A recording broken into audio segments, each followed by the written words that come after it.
If my parents saw my catalog of niggas, they would be so disappointed in me. Just off of the strength of niggas XYZ, they'd be looking at me hella crazy. Makeup leaky, even though you can't see me. Have some drinks, I'm so tipsy, climb the top, you can't reach me. Welcome to my show, my name is Steph. I'm about to talk some shit, so come fuck to me. Come sit on my couch, I'm about to run my mouth about the shit I done seen. I'm not trying to be mean, but y'all be looking a mess. Welcome to my show, Storytime with Steph.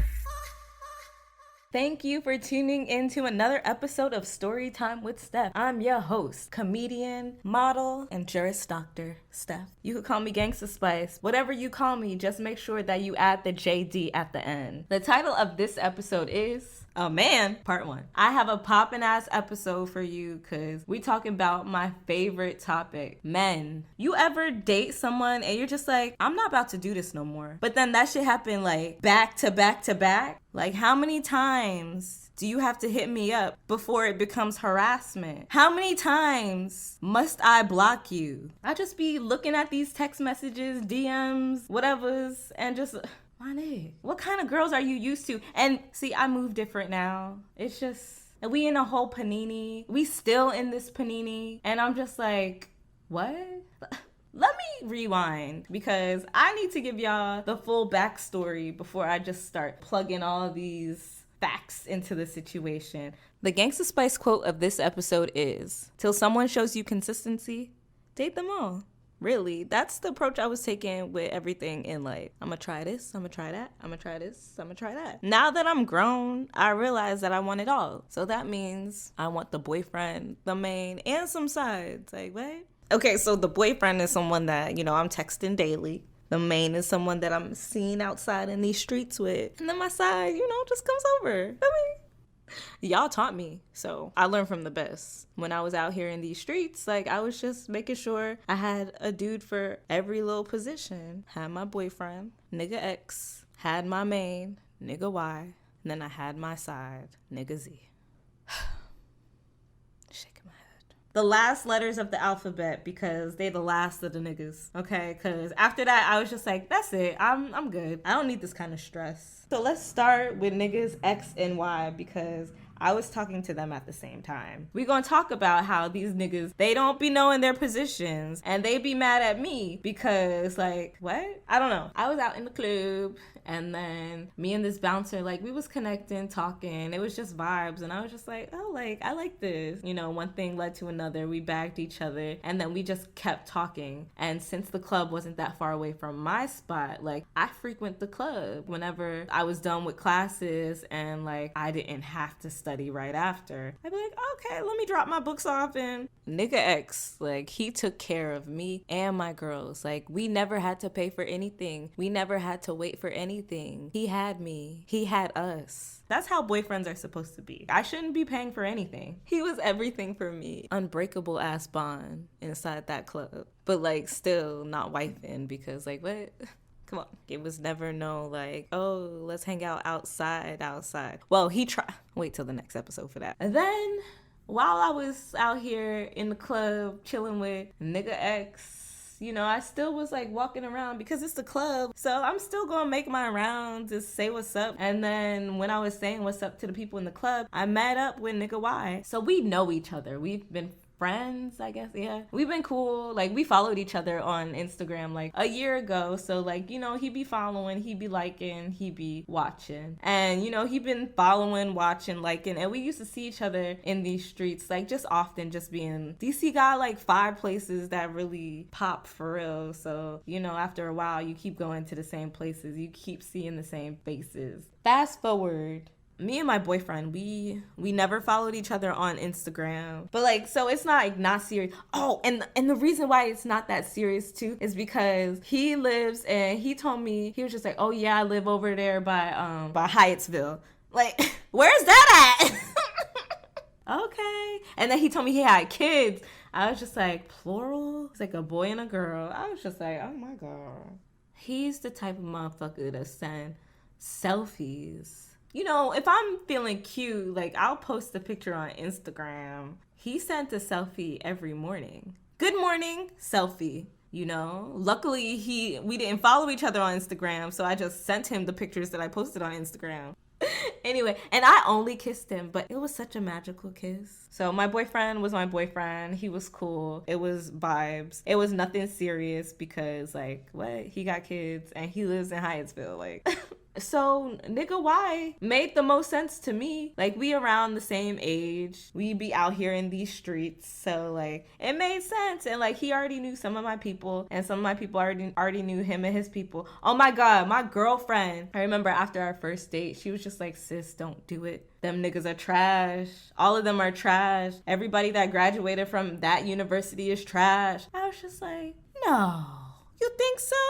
I was just like, well, I want to see, I want to see what we working with, But yeah, sis, you was right. He was trash. In so many ways, too. Like, eventually, we planned to go out on a date. And, he's like, okay, 7 o'clock, let's meet at this place. I think the place is closed now. I had never been, but then once I went, I was just like, okay, this is first date vibes, I guess. This motherfucker was late. And I was late, too. So it's just like, wow, like, you came here later than me. Like, I was just, like, sitting at the bar and other dudes was talking to me and I had a full-blown conversation with another man and this motherfucker still wasn't there. And then when he gets here, he's wearing the same shirt that he has on his profile picture. And I was just like, damn, you ain't have another shirt, a different color? Like, you didn't want to switch it up? You didn't want to try a little bit? I'm out here looking all cute for this date, and then you're just late in this shirt that I see you in every single day when you slide it in my DMs. Just, ugh.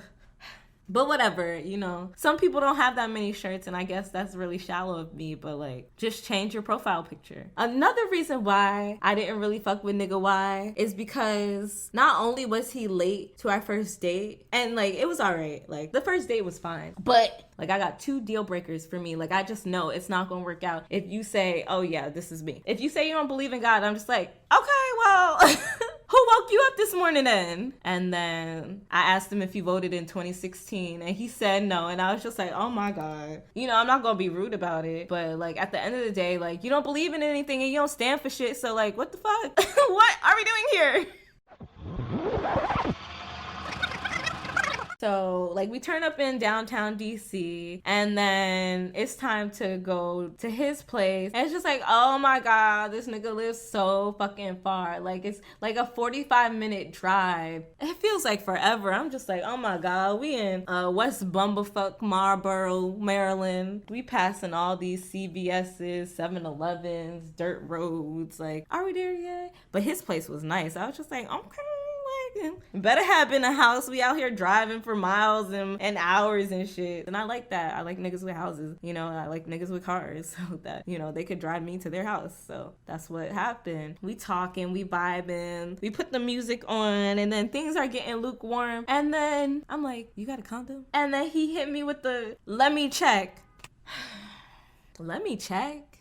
You ain't checked before you left? And this is what really, like, pissed me off the most. I mean, yeah, you don't believe in anything and you don't stand for anything. Like, that's on you. You could fall for it and believe whatever. But when you're trying to insert things, my nigga, you need to come equipped. You need to come strapped. And I don't understand why it is 2020 in this story. Like, I don't understand why niggas are out here leaving the house without condoms. Like, I know that when I leave the house, I always have some type of pad with me. Even though I have an app that tells me exactly the day that it's gonna happen, just in case my girls need one. I don't understand why y'all ain't strapped the way we strap. I just hate that I have to ask. My nigga, like, you should already just have it in your back pocket. You out here pursuing, doing the doing, and then, like, you was just going, what?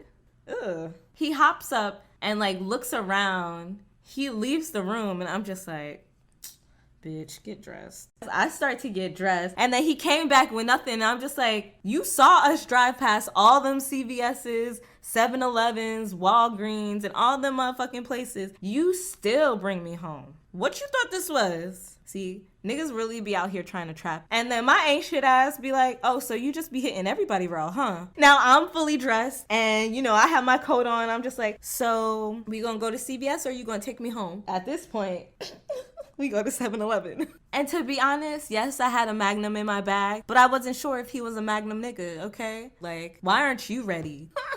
And you know, we're in West Bumblefuck Marlboro, so like you have to drive a little bit away to find the 7-Eleven. I guess shit closed early over there. So then I was just like, I'm gonna sit in the car. So while he's in 7-Eleven, I'm texting my girls talking shit. I mean, at least like we're at the store doing what we need to do and we can just restart, right? Like, okay, we get back to the place. I'm just like, I guess we'll do this all over again now, you know? So we did. And it was all right. So we're done. And then I asked him for an oversized shirt. This motherfucker go, well, here's a shirt, but I don't think it'll be oversized. And this is why I don't fuck with 5'9" niggas anymore anyway. He hand me the shirt. Why we wear the same size? Damn near almost a crop top. Like, so I asked him for some pants. So I have like a whole little pajama set on situation. I'm just like, oh my God, I have this fit at home. Yo, in my mind, I'm just like, I can't come back here. I can't do this no more. I'm taking too many L's here. I ain't even come. But then, you know, I went one more time just to make sure like it wasn't me. And it wasn't. I phased that nigga off the roster. Like, I just stopped. I don't know. Something with me. Like, my cutoff game is mad proper. So I just, like, cut him off. I was just like, he's not doing it for me. We wear the same size. He never has condoms. It's just a mess. And then, even though I cut him off, that didn't stop him from hitting me up all the time. All the time. And this nigga was texting me hi every few weeks, every few months, nonstop. And I was just like, wow, like you would think that since I didn't respond to not one of your text messages, that you would just stop texting yourself. But no, he didn't. He messaged me on Tinder. He messaged me on Instagram, on my Storytime with Steph. Like, how many conversations do you have to have with yourself to realize that the person's not going to respond? He said hi once a month for a whole year. And then after a year, I blocked him because, like, my nigga, why don't you love yourself? I am just getting started. This is A Man Part 1. Stay tuned for A Man Part 2, and I'm talking even more shit. Okay, so to be continued. Whew. Child, dating is ghetto.